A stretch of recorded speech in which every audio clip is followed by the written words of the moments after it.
Introduction to current affairs. Jesus, Mohammad, religion, Arabs,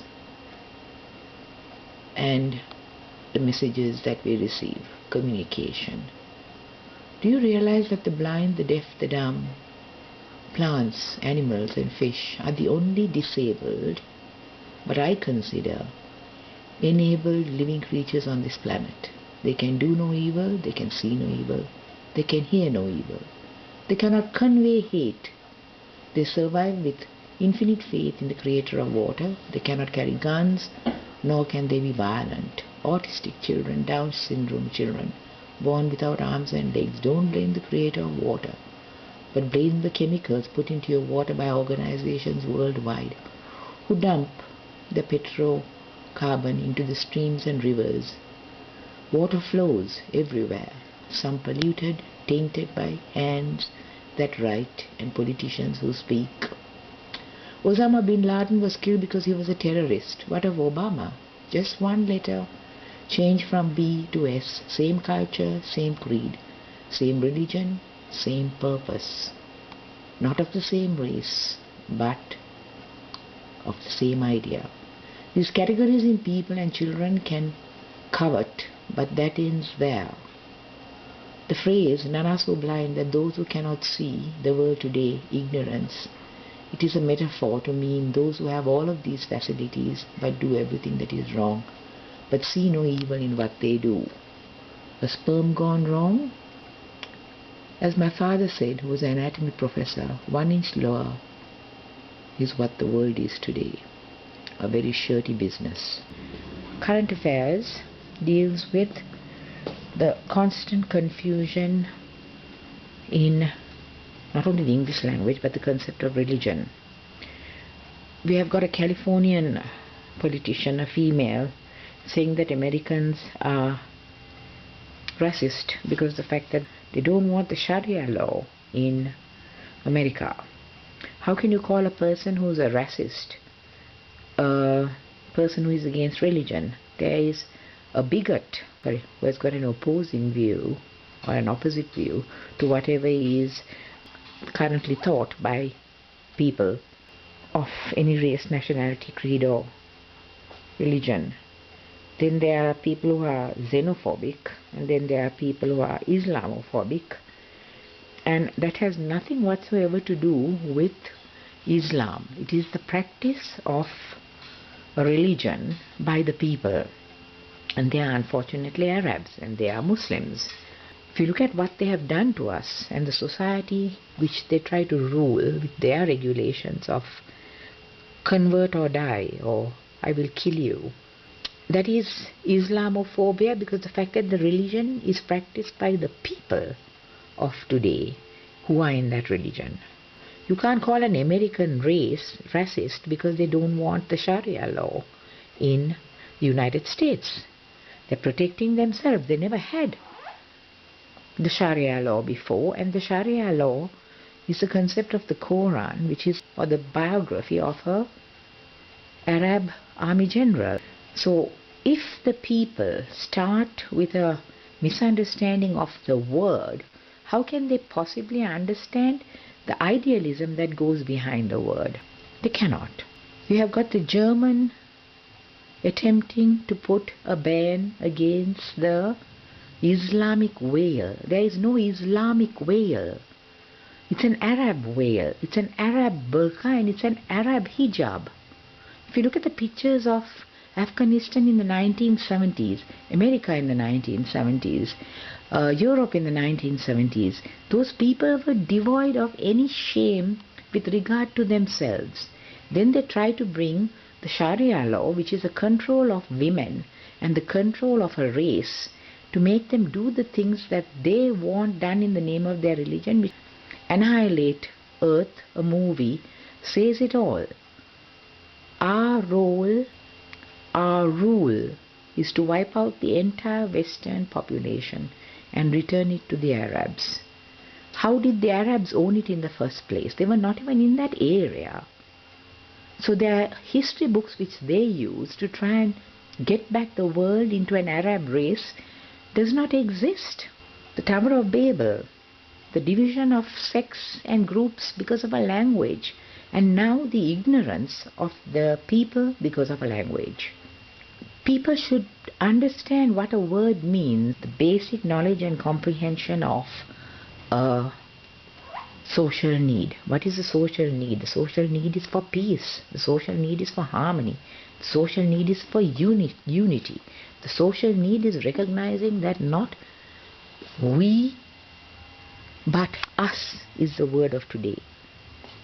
Today have minus power supply, which means I can't get onto the computer, but I'm in a world which is ruled with electricity, and fortunately that comes from water.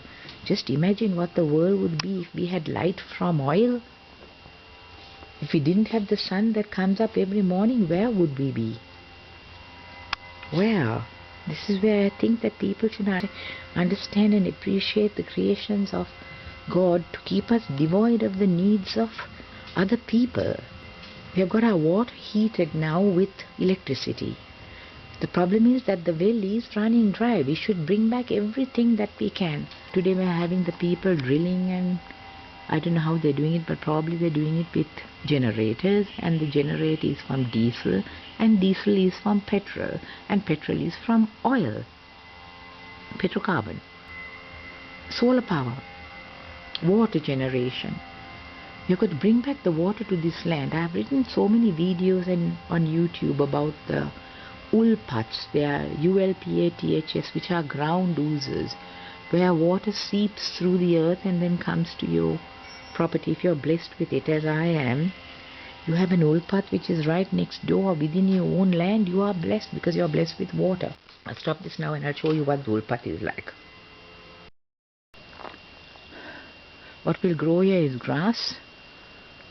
There are no trees of value in this area. If they are, they'd be cut down by the locals who don't know the value of anything except for their needs, and they will cause trouble. I don't have the manpower, very appropriately, to do any harm to anything else, not even to nature that God has given us. That one feeds my tank. I'm a sole person here, so I don't use much water, and I have connected all my bathrooms and toilets, gardening taps to a second tank there, which is fed by the rain from the gutter. So collecting water, the essence of life, the truth. You're lucky, and I pray to God every day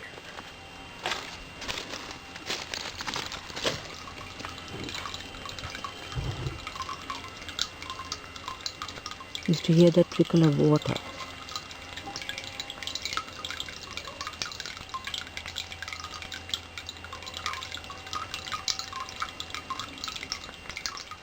And I pray every day. And this is my little feral cat, who somebody told me is the size of a puppy, but she's a good companion. Only problem is that he insists on getting his food at 7 o'clock in the morning, and I don't get up at 7 o'clock in the morning. This is where the water flows.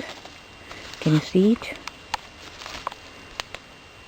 And it has the source has improved from yesterday, because I said a prayer last night, a prayer in urgent need for public things like water, saving children, saving women. Now, the original source is under that lid. I put my own asbestos sheeting over the roof, because these people, when they cut the land around here, they also stupidly take off shade. Trees are there for a purpose, a burden having to clean dead leaves every day, but everything that God has created provides a purpose, provides us with shelter. They're building concrete jungles all over the world, destroying the natural forest and vegetation, and that's where the cool comes from. The land is blessed with a natural cover, trees, which also man can't invent. You just tell me one thing that man can invent, which God has created. Yes, things to help things grow, things to help things develop. Oh, they also created the machete and the knife, but that was not for cutting down trees.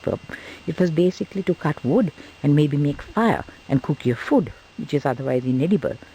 I mean, we are carnivores, we are not omnivores. and we don't have bubble systems that can grind grass into food for us. We have to have food. So everything was thought of and pre-designed by the good Lord. I stopped the dogs from coming into the premises because they were defecating in the compound, and that ultimately washes into the water. Now when I made the fence around here to keep the dogs out, and I put a mesh along it. I merely maintain it, but maintain it for the water. But you will notice that my area, which is designated with cement posts, is mine, and it has been done by measure, and it has got a surveyor with concrete posts. Ownership and possession and designated land. You buy it, then you inherit it. The person I give it to, my daughter, gets it by birthright and by deed. No history. It is purchased, it is paid for, it is legally yours. These people who are fighting over land in all other parts of the world, they don't own and possess anything. They're going by a book, a biblical book. Now they say they're going to return the world and wipe out the entire Western civilization to the Arabs. How can the Arabs own anything? They were designated land masses, they were dividers, water. And man's need to conquer, man's need, it's greed, covet, wanting somebody else's possessions. The role of the press in the world today. They are supposed to give unbiased, untainted, ethical reporting of events, news, world affairs, blogs, etc., and freedom of information, but never tainted. The press is supposed to give a report of the situation or crisis or news which has no personal intent, nor can it promote, say, one politician over another. They could use paid advertisements paid by the advertiser to promote his product. However, they cannot in the same ad denigrate one product while promoting the paid product, especially when the advertiser is dead. Huffington Post calling on Christians to recognize Mohammad aka Mohammad as a prophet. But anyway, they obviously do not know the meaning of a word prophet, and that I've already told you in chapter or part 1 of my series. They take a book which is translated Arabic as a guidance to give a man precedence over another, taking extracts from the Quran, promoting a lifestyle of larceny as against good and exalting death as against peace. No press can impose, recommend, suggest, contradict the statements of anyone else. Even a murderer who has killed indiscriminately cannot be made a hero or a prophet. Nor can they promote what is clearly a death message to the world by recommending a man who by nature was a mere army general and a man with nothing going for him, but who was a brilliant military strategist based on his biography, the Quran, and a covetous thief, liar, murderer, pedophile and adultery in practice. You can't call him a prophet, can you? Furthermore, if the press does not know its English meanings, who can the masses who do not know English follow? Nobody. Christians follow an Arab book, the Bible. Muslims and Islam followers follow an Arab book, the Quran, and now its extensions in the Sharia law. Appease the rabble. You might recall Marie Antoinette of French fame said the words, give them cake, guillotined by the rabble. That is what happens, and that is what will happen to all of us, though we are in Sri Lanka. The Muslims are pressing for their own province in Sri Lanka, another meaning of press, to want, to demand, to dictate, to threaten and impose. Huffington Post, UK's latest indoctrination methods. Then one wonders why journalists are murdered, because they went against righteousness and justice. Mere words, but they were killed because they kept the do not kill, do not steal, do not covet, do not commit adultery, do not bear false witness as their reporting rules, and reported those who obviously were going against these rules in whatever area they were in control. The Tamils wanted their own province in Sri Lanka, took swords to get it and were exterminated. Prabhakaran. Remember, not all Tamils are terrorists, but those who were fighting for their rights and freedom were in command for 30 years. And they were called terrorists who die by the sword and live by the sword. All Muslims are not terrorists, but all terrorists are Muslims. The current world, another 30-year war, or has this been going on since the religious books were published? God alone knows when. But why did he allow 2 books? And how did they get published? Who were the first offenders who were told to take these books of Arabic origin and take them into the other countries where They were ultimately beheaded, some of them, by those who wanted heads, cannibals. Had no concept of religion. They followed the religion of God. They woke with the sun. They went to bed at night when the dark fell. They hunted at night when the animals were asleep, but then they were killed by the animals who did not sleep at night. So there's an equity there before the advent of religion. Now, with the advent of religion and all this rubbish that goes on in the world today, there is no equity. And then you get Huffington Post in the UK, and one wonders who the editor is. And they've now put a tracker to find out who is it who hates Islam. Nobody hates Islam. We hate the people who are unfortunately Islamic and Muslim and who are following the precepts of death. That is what we are doing today. If they were peaceful and subdued, is that the word to say those who don't demand their rights? No, there is a nice way of demanding your rights. You can talk, you can negotiate, you can parley. But if you palaver, as one of our lady aspiring presidents is trying to do, is to a very crude and offensive term, but bumsuck is the word, and that's an English word which I learned from the British nuns who taught it to me when I was in school. Before, of course, the language dissemination. I was taught very good English, but then I did my own research, and then, but you know, that's part of growing up. But then you set aside all that stuff, and then you get your own thinking and your own rationale. What is the purpose here of listening to me and of being told about what it is? I'm asking you to develop an independent lifestyle, to do your own research and to investigate what there is. I'm giving you excerpts from the web. Use your own intelligence and use your own thinking, use your own rationale. Take a whole heap of stuff. You know, there's nothing that you control by nor me nor anyone else if you use your own brains. Creativity also comes from that, but not creativity to do evil. I'll give you some beautiful examples at the end of this one where people have helped people. And they're creating inventions that will help the world, help the elderly, help the animals. I don't want to give you pictures of all the white hunters who are taking advantage of the Zimbabwean water shortage and a drought, and they are selling their animals, but they also sell them to the big white hunters who are European and American. And animals are killed for money. $50,000 by the dentist American Palmer. Headhunters, why do the planes allow them to take their trophies back home? If they're supposed to be animal and seed and what have you, and the airlines, how are these people doing these things and getting away with murder? That is what I mean, but they can't last for long. That is all I know. Thank God for that. Alright, Allah be with you, and may God bless you too. Have a blessed day. Thank you, Andrea.